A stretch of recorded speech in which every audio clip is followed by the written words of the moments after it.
कुमारी मायावती जी जिंदाबाद। बहन कुमारी मायावती जी जिंदाबाद। बहन जी आप संघर्ष करें, बहन जी आप संघर्ष करें। बहुजन समाज पार्टी जिंदाबाद, बहुजन समाज पार्टी जिंदाबाद। बहन कुमारी मायावती जी जिंदाबाद, बहन कुमारी मायावती जी जिंदाबाद। बहन जी आप संघर्ष करें, बहन जी आप संघर्ष करें। सब समाज के सम्मान में, सब समाज के सम्मान में बहन कुमारी मायावती जी जिंदाबाद, बहन कुमारी मायावती जी जिंदाबाद। बहन जी आप संघर्ष करें, बहन जी आप संघर्ष करें। बहन कुमारी मायावती जी जिंदाबाद, बहन कुमारी मायावती जी जिंदाबाद।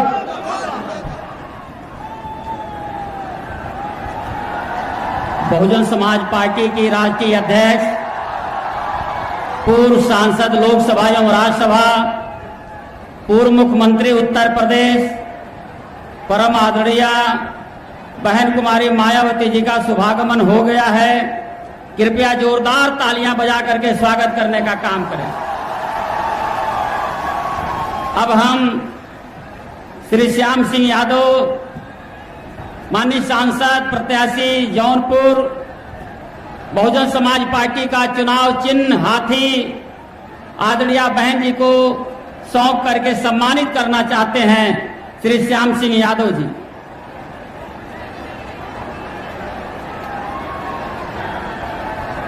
चंदौली के प्रत्याशी श्री सत्येंद्र मौर्य जी मान्या बहन जी का सम्मान करना चाहते हैं। श्री रघुनाथ यादव, श्री रघुनाथ चौधरी, पूर्व प्रत्याशी अजगरा,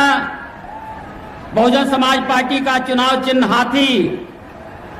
दे करके मान्या बहन जी का सम्मान करना चाहते हैं।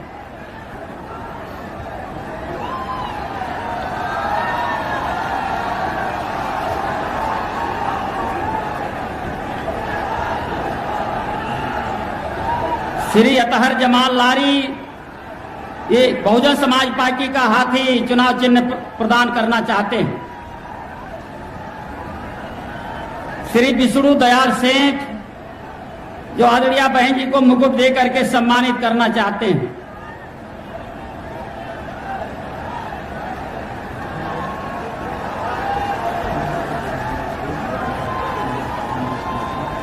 श्री विनोद बागड़ी सम्मान करेंगे।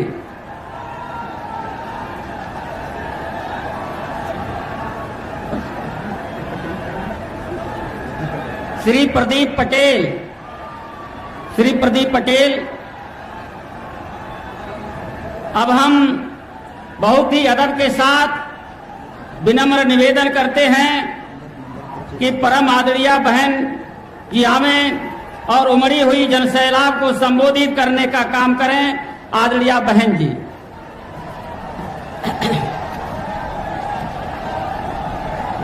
बीएसपी की इस चुनावी जनसभा में इकट्ठा हुए पार्टी के सभी छोटे बड़े पदाधिकारी एवं कार्यकर्तागण, आज आप लोग देश में व जहां आपके उत्तर प्रदेश स्टेट में भी लोकसभा के लिए हो रहे आम चुनाव में अपनी पार्टी के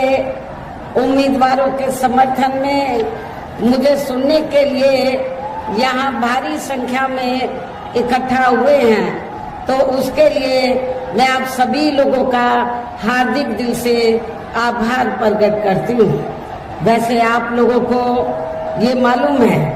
कि हमारी पार्टी कांग्रेस, बीजेपी व अन्य किसी भी विरोधी पार्टी तथा गठबंधन आदि के साथ मिलकर नहीं, बल्कि अकेले ही अपनी पार्टी के बलबूते पर पूरी तैयारी व दमदारी के साथ ये चुनाव लड़ रही है। इसके साथ ही हमने टिकट बंटवारे के मामले में भी सर्व समाज के लोगों को उचित भागीदारी दी है, जिनको कामयाब बनाने के लिए अपनी पार्टी के लोग पूरे जी जान से लगे हैं। आप लोगों को ये मालूम है कि हमने आपके बनारस मंडल में तो सर्व समाज के लोगों को उचित भागीदारी दी है। आपके बनारस मंडल में हमने बैकवर्ड क्लास को भी मौका दिया है, अपर कास्ट को भी दिया है, मुस्लिम समाज को भी मौका दिया है और रिजर्व सीट पर दलित वर्ग को भी चुनाव लड़ने का मौका दिया है। इस प्रकार से हमने आपके बनारस मंडल में तो सर्व समाज के लोगों को उचित भागीदारी दी है। हालांकि आज आपकी इकट्ठा हुई अपार भीड़, वह भीड़ के जबरदस्त जोश को भी देखकर अब मुझे भी काफी हद तक ये भरोसा हो गया है कि पिछली बार की तरह इस बार भी आप लोग अपने प्रदेश से यहाँ लोकसभा चुनाव में अपनी पार्टी का बेहतर रिजल्ट जरूर लाएंगे। इसके लिए अब मैं आप लोगों का ध्यान कुछ जरूरी बातों की तरफ दिलाना चाहती हूँ और इस संबंध में विशेषकर मैं कांग्रेस, बीजेपी व इनके अन्य सभी सहयोगी दलों के बारे में ये कहना चाहूंगी कि आजादी के बाद शुरू में केंद्र व देश के काफी राज्यों में भी ज्यादातर सत्ता जहां कांग्रेस पार्टी के हाथों में ही केंद्रित रही है, किंतु इनकी अधिकांश मामलों में रही गलत नीतियों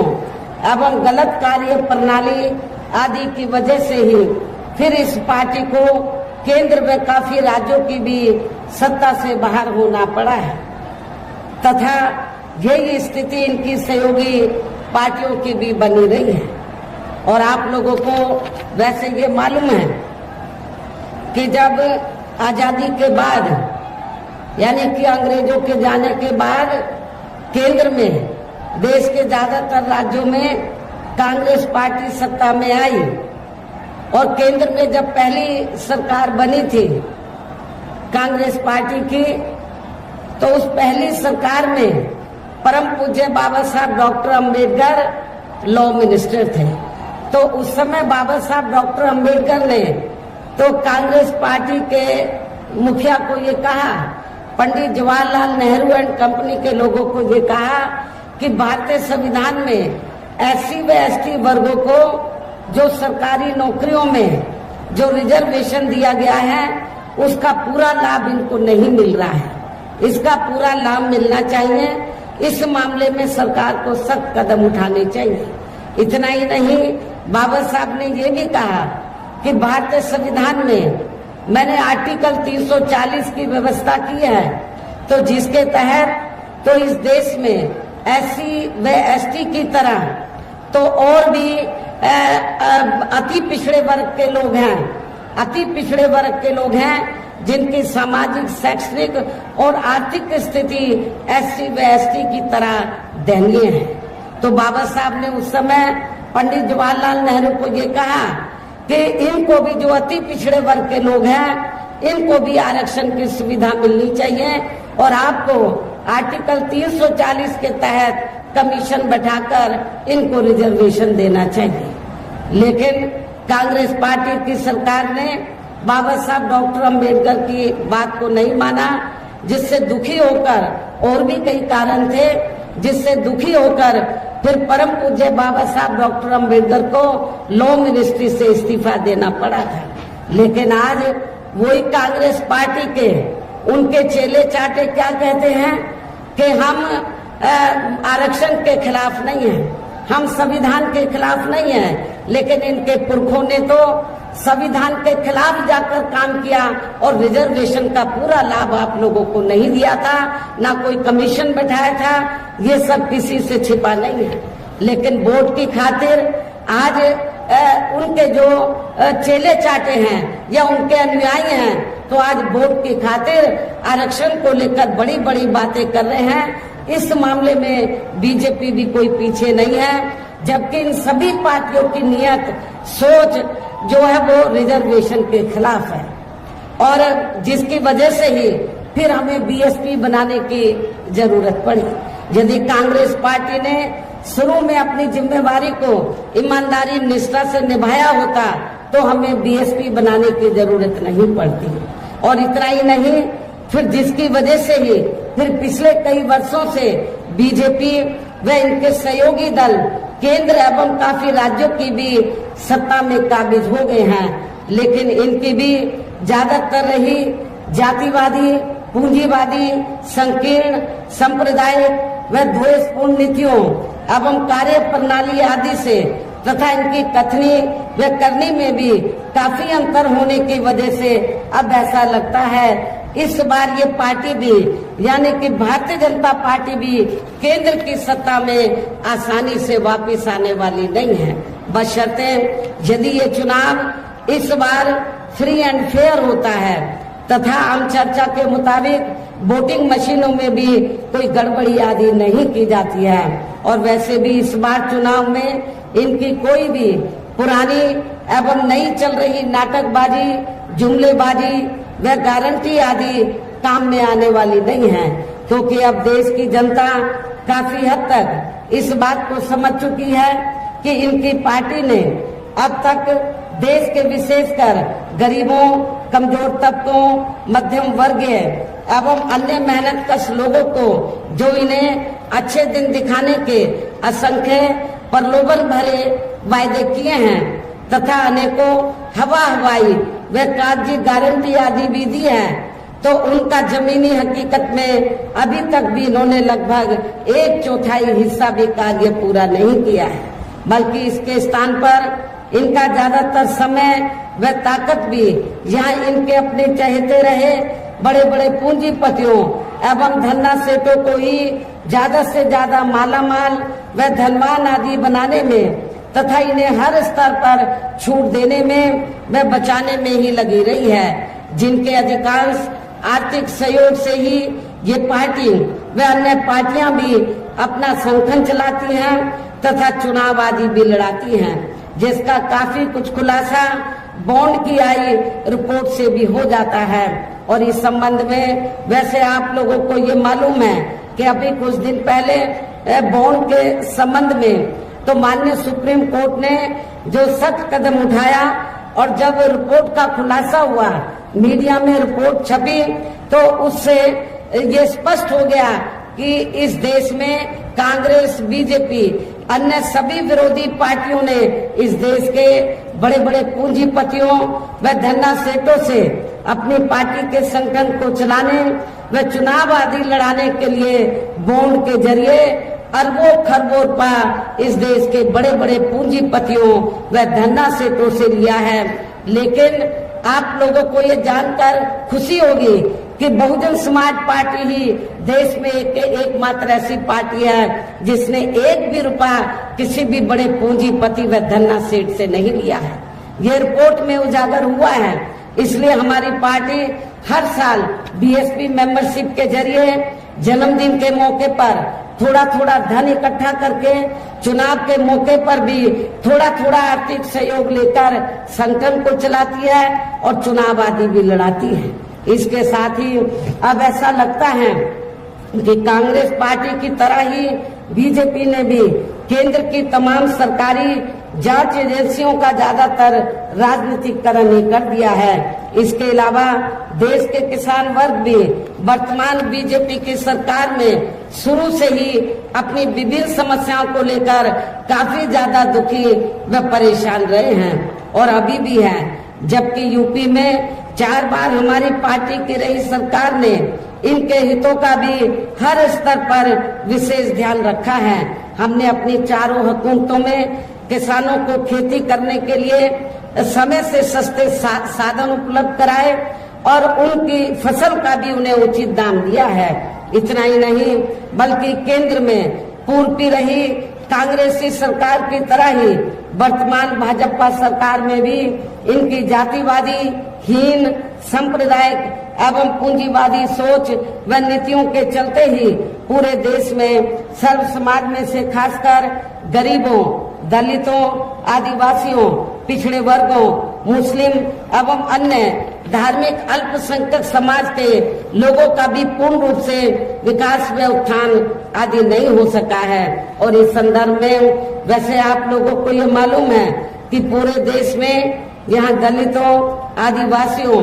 एवं अन्य पिछड़े वर्गों का सरकारी नौकरियों में वर्षों से अधूरा पड़ा आरक्षण का कोटा भी अभी तक पूरा नहीं भरा गया है। विशेषकर एससी व एसटी वर्गों के सरकारी कर्मचारियों का पदोन्नति में आरक्षण भी अब काफी हद तक प्रभावी ही बना दिया गया है। और खासकर जब समाजवादी पार्टी यहाँ सत्ता में थी तो उस समय तो इनका पदोन्नति में आरक्षण ही समाजवादी पार्टी की सरकार ने बिल्कुल खत्म कर दिया था। साथ ही केंद्र व राज्यों में भी विरोधी पार्टियों की रही सरकारों ने इन सभी वर्गों को प्राइवेट सेक्टर में आरक्षण दिए जाने की व्यवस्था किए बिना ही इनकी सरकारों के ज्यादातर सरकारी कार्य अब प्राइवेट सेक्टर के जरिए ही इनके बड़े बड़े पूंजीपतियों व धन्ना सेठों आदि को ही दिए जाने के कारण अब इनको पूरे देश में आरक्षण का बहुत कम ही लाभ मिल पा रहा है। इसी प्रकार इनका अन्य और मामलों में भी शोषण व उत्पीड़न आदि होना अभी तक भी बंद नहीं हुआ है। इनके साथ साथ मुस्लिम व अन्य धार्मिक अल्पसंख्यक समाज के लोगों की भी हालत हर स्तर पर यहाँ काफी ज्यादा खराब व दयनीय बनी हुई है, जिसका काफी कुछ खुलासा सच्चर कमेटी की रिपोर्ट में भी किया गया है। इतना ही नहीं बल्कि पिछले कुछ वर्षों से केंद्र व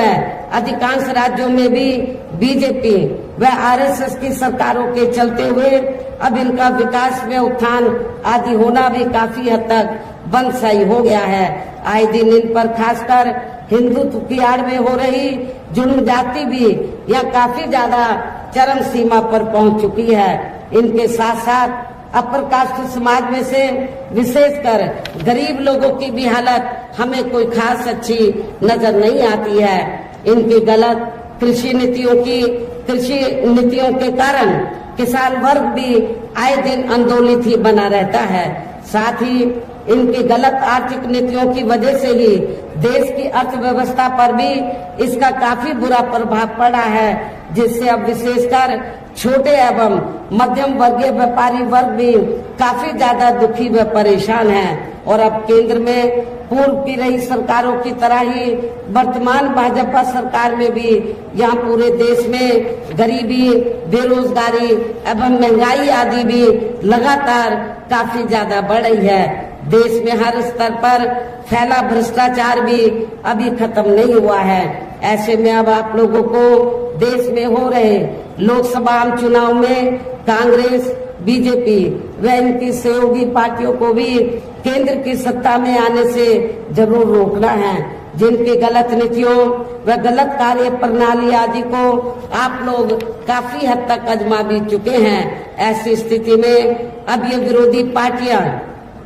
इस चुनाव में भी किस्म किस्म के साम दाम दंड भेद आदि अनेकों हथकंडे इस्तेमाल करके केंद्र की सत्ता में आने की भी पूरी कोशिश में लगी हैं, जिनसे अपनी पार्टी के लोगों को हर स्तर पर काफी ज्यादा सावधान रहना है। और इस मामले में विरोधी पार्टियां अपने अपने पक्ष में हवा बनाने के लिए खासकर मीडिया, ओपिनियन पोल व सर्वे आदि का जो बड़े पैमाने पर इस्तेमाल कर रही हैं, तो उनसे भी अपनी पार्टी के लोगों को बिल्कुल भी गुमराह नहीं होना है। इसके साथ ही विरोधी पार्टियों के विभिन्न रूपों में जारी किए गए इनके हवाई व प्रलोभन भरे चुनावी घोषणा पत्रों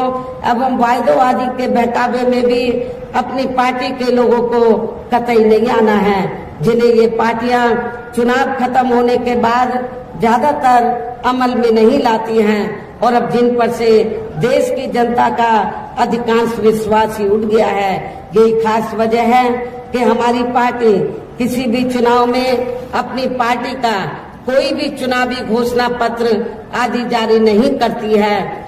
वैसे भी हमारी पार्टी किसी भी मामले में कहने में बहुत कम बल्कि कार्य करके दिखाने में ही ज्यादा विश्वास रखती है। और इस बात का सबसे बड़ा सबूत ये है कि उत्तर प्रदेश में 4 बार हमारी पार्टी के नेतृत्व में रही सरकार ने चुनाव में अपनी पार्टी के बिना कोई जारी किए गए चुनावी घोषणा पत्र के ही प्रदेश व आम जनहित में काफी कुछ ऐतिहासिक कार्य किए हैं। जिनकी अब देश में अधिकांश पार्टियों की सरकारें काफी नकल भी कर रही हैं, जबकि इस मामले में हमारी पार्टी का ये कहना है कि यदि इन पार्टियों के स्थान पर केंद्र में हमें अपनी पार्टी की सरकार बनाने का मौका मिलता है तो तब फिर हमारी पार्टी की बनी सरकार केंद्र में यहाँ अब तक रही सभी विरोधी पार्टियों की सरकारों की तरह केवल हवाई व कागजी कार्य आदि नहीं करेगी, बल्कि उत्तर प्रदेश की तरह ही जमीनी हकीकत में ठोस कार्य करके दिखाएगी। और इस संदर्भ में खासकर मैं ये कहना चाहूंगी कि केंद्र द्वारा देश में पिछले कुछ समय से अति गरीब परिवारों को अस्थायी तौर पर फ्री में जो थोड़ी सी खाद्य सामग्री दी जा रही है, राशन आदि दिया जा रहा है, तो उससे इनका स्थायी तौर पर भला होने वाला नहीं है। और वैसे भी इनकी ये जटिल समस्या देश में हर हाथ को काम देने से ही केवल दूर हो सकती है, जिसकी तरफ हमारी पार्टी की बनी केंद्र की सरकार जरूर विशेष ध्यान देगी। लेकिन इस संबंध में मैं आपको सावधान भी करना चाहती हूँ कि आप लोगों को जो थोड़ा सा पिछले कुछ समय से फ्री में जो राशन दिया जा रहा है, तो ये कोई बीजेपी की देन नहीं है, आरएसएस की देन नहीं है, बल्कि आप लोग जो देश की जनता जो केंद्र की सरकार को जो टैक्स देती है, टैक्स के जरिए केंद्र की सरकार के पास जो पैसा जमा होता है, उस पैसे से आप लोगों को ये राशन आदि दिया जा रहा है। ये कोई बीजेपी आपको अपनी जेब से ये राशन पानी आदि नहीं दे रही है। तो इसलिए आप लोगों को इनके बहकावे में कतई नहीं आना है, बल्कि आप लोगों को अपना एक एक वोट बहुजन समाज पार्टी को हर प्रकार की सावधानी बरतते हुए देना है। साथ ही पिछले कुछ वर्षों से आए दिन बढ़ रही गरीबी, बेरोजगारी व महंगाई आदि से भी जनता बहुत ज्यादा दुखी व परेशान है, जिसे भी आर्थिक नीतियों में तब्दीली करके जरूर दूर किया जाएगा। धर्म की भी आड़ में पिछले कुछ वर्षों से खासकर मुस्लिम समाज के लोगों का द्वेष की भावना से जो इनका काफी ज्यादा शोषण व उत्पीड़न आदि किया जा रहा है, तो उसे भी जरूर रोका जाएगा। और ये सब हमने अपनी यूपी की रही सरकार में करके भी दिखाया है। इसके अलावा हमने यूपी में सर्व समाज में से गरीब एवं बेरोजगार लोगों को बेरोजगारी भत्ता आदि न देकर उन्हें बड़ी तादाद में रोटी रोजी के साधन भी उपलब्ध कराए हैं, जो अब ये कार्य भी अधिकांश ठंडे ही पड़े हैं, जिनको फिर केंद्र में बीएसपी की सरकार बनने पर प्राथमिकता दी जाएगी। कहने का तात्पर्य यह है कि देश में इस समय हो रहे लोकसभा चुनाव में विरोधी पार्टियों के जारी किए गए इनके हवाई व प्रलोभन भरे चुनावी घोषणा पत्रों आदि के बहकावे में अब यहाँ खासकर देश के अति गरीबों, मजदूरों, बेरोजगारों एवं अन्य मेहनत कश लोगों को बिल्कुल भी नहीं आना है। और अब इन्हें ऐसी सभी विरोधी पार्टियों को हर हालत में केंद्र की सत्ता में आने से जरूर रोकना है, जिनकी कथनी व करनी में काफी अंतर रहा है तथा जिन्हें ये लोग बरसों से आजमा भी चुके हैं। ऐसे में मेरा यही कहना है कि आप लोगों को अपने खुद के व अपने प्रदेश क्षेत्र एवं देश के भी हित में अपने वोटों को यहाँ कांग्रेस, बीजेपी व अन्य विरोधी पार्टियों को न देकर केवल अपनी एकमात्र हितैषी पार्टी बहुजन समाज पार्टी को ही देना है, जो ये पार्टी उत्तर प्रदेश की तरह ही केंद्र में भी अपनी पार्टी की सरकार बनने पर फिर पूरे देश में यहाँ अपनी पार्टी की सर्वजन हिताय व सर्वजन सुखाय की नीतियों पर आधारित सरकार चलाएगी। इसके साथ साथ केंद्र से जुड़ी आपके क्षेत्र की जो भी यहाँ स्थानीय समस्याएं होंगी तो उन्हें भी फिर दूर करने का हर संभव पूरा प्रयास किया जाएगा। साथ ही यहाँ गरीबों, मजदूरों, बेरोजगारों, कर्मचारियों, किसानों, छोटे व्यापारियों एवं अन्य मेहनत कश लोगों के हितों का भी विशेष ध्यान रखा जाएगा। सर्व समाज में से खासकर दलितों, आदिवासियों, पिछड़े वर्गों मुस्लिम व अन्य धार्मिक अल्पसंख्यक समाज के लोगों के विकास व उत्थान के साथ साथ हर स्तर पर इनकी सुरक्षा आदि के लिए भी सख्त कदम उठाए जाएंगे और तभी फिर यहाँ वास्तव में अपने देश के महान संतों, गुरुओं व महापुरुषों में भी विशेषकर महात्मा ज्योतिराव फूले, श्री छत्रपति शाहू जी महाराज, श्री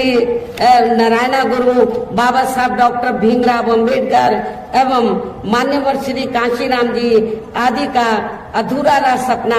जरूर साकार हो सकता है, जिनको यूपी में हमारी पार्टी की रही सरकार द्वारा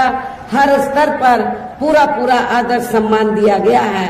इन्हीं खास बातों के साथ ही अब मेरा देश व आपके स्टेट के भी हित में यही कहना है कि हमारी पार्टी ने यहाँ के बनारस मंडल में जिनको भी लोकसभा के लिए चुनाव के मैदान में उतारा है, जो आपके सामने मंच पर भी मौजूद हैं, तो उन्हें आपको जरूर कामयाब बनाना है, जिसके लिए यहाँ पार्टी के सभी स्तर के छोटे बड़े पदाधिकारी एवं कार्यकर्तागण आदि पूरे जी जान से लगे हैं। और अब अंत में मेरा यही कहना है कि आप लोगों को वोट पड़ने वाले दिन यहाँ बीएसपी के अपने सभी लोकसभा उम्मीदवारों को, अर्थात हमने बनारस मंडल में जौनपुर लोकसभा की सीट से श्री श्याम सिंह यादव जो बीएसपी के वर्तमान में सांसद हैं, इनको चुनाव के मैदान में उतारा है। आप लोगों को ये मालूम है कि इस एज में भी ये जनता की सेवा में लगे रहते हैं। आप इनको एक मौका जरूर दीजिए, इनको जरूर मेंबर पार्लियामेंट बनाकर भेजिए। मछली शहर जो सुरक्षित लोकसभा की सीट है, हमने यहाँ से श्री कृपा शंकर सरोज को चुनाव के मैदान में उतारा है। वाराणसी लोकसभा की सीट से हमने श्री अतर जमाल लारी को, चंदौली लोकसभा की सीट से हमने पिछड़े वर्ग से श्री सत्येंद्र कुमार मौर्य को, बलिया लोकसभा की सीट से हमने श्री लल्लन सिंह यादव को, इनकी लोकसभा की सीट का कुछ एरिया बलिया में आता है और कुछ एरिया गाजीपुर जिले में आता है, लेकिन सीट का नाम है बलिया, इसलिए बलिया लोकसभा की सीट से हमने श्री लल्लन सिंह यादव को, गाजीपुर लोकसभा की सीट से हमने डॉक्टर उमेश कुमार सिंह को चुनाव के मैदान में उतारा है। बीएसपी के ये सभी प्रत्याशी पूरे जी जान से आपके क्षेत्र में आप लोगों से वोट की अपील करने के लिए जी जान से लगे हैं। मेरी आप लोगों से पुरजोर अपील है कि आप लोग बहुजन समाज पार्टी के इन सभी प्रत्याशियों को बीएसपी का जो चुनाव चिन्ह हाथी है, हाथी चुनाव चिन्ह के सामने वाले बटन को दबाकर इनको भारी वोटों के अंतर से जरूर कामयाब बनाना है। इस खास अपील के साथ ही अब मैं अपनी बात यही समाप्त करती हूँ। जय भीम, जय भारत।